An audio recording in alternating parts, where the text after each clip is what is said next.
Jalen Green will be a top 5 player in the NBA one day. Let's get into this.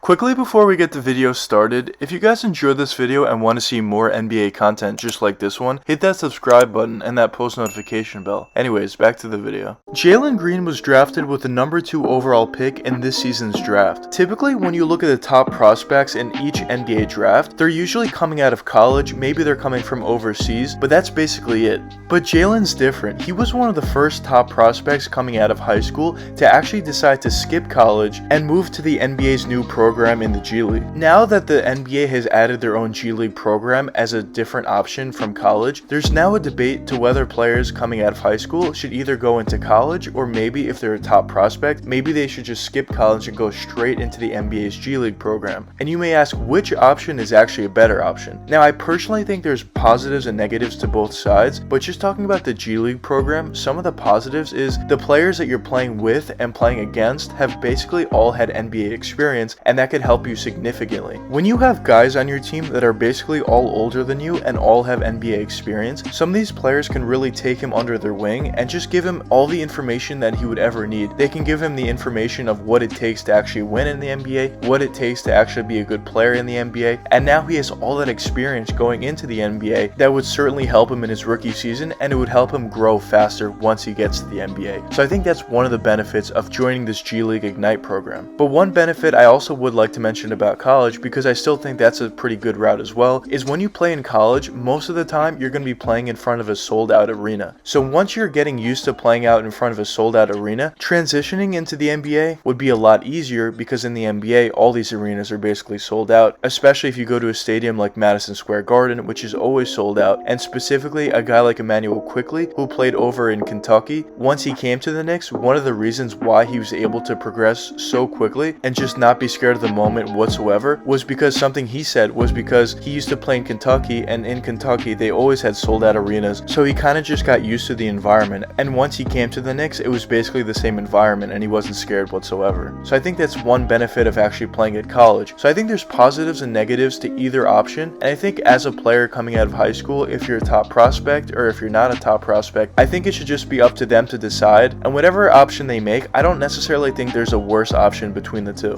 But in the G League, Jalen had a fantastic season. He averaged 18 points per game, 4.1 rebounds per game, and also adding 3 assists per game. And in the G League, Jalen proved that he was legitimately a top prospect going into the NBA draft, and he was going to be drafted with a very high draft pick. And without even playing one regular season game, I think already at this point, Jalen Green has proven that he's going to be a special talent once he gets into the NBA. But let's look at his game point by point to really describe why I think he's going to be so special. So really the first thing that you can say about Jalen is he's an absolute bucket. He can score on every level, but first starting off with his 3-point shooting ability, he's definitely a very prolific 3-point shooter. When you just look at his jump shot form, you can tell that it's a very clean form, and in terms of that 3-point shooting ability, he has the ability to of course catch and shoot from that 3-point range, but he also has the ability to cross over into a 3-point jump shot, do a sidestep, a step back. He can basically do everything from that 3-point range. But now talking about his mid-range shooting ability, he's also extremely effective from there. He definitely has a floater within his game, which is very important for tons of players to have, but also he has that pull-up mid-range jump shot with that very clean jumper that I mentioned. He doesn't do that often, but you would expect after he has some years in the league, he would eventually be able to do that post turnaround fadeaway, because he does have very good footwork for his age. But in terms of his driving and finishing ability, this is also something that's very good within his game. He's able to use his crazy athleticism and decently long arms to either finish around the defender or sometimes even dunk over the defender. He's just a very prolific player on the offensive side of the ball overall. But also something that's very above average within Jalen's game is just his basketball IQ. You can see out there, he's not an amazing passer at this stage of his career yet, but he has the ability to pass and find the open guy. When he's having games where he's completely going off and he's getting doubled, sometimes even triple teamed, he's basically always going to find the wide open teammate, either in the corner for a wide open 3, maybe at the wing for a wide open 3, maybe either cutting all the way to the basket for an easy dunk or layup or whatever. He's always going to do a great job at finding the open open teammate. Now, of course, once he gets into the NBA, there's of course some things you would like to see him improve on, and the first thing you would like to see is his passing and playmaking ability. Although I just said he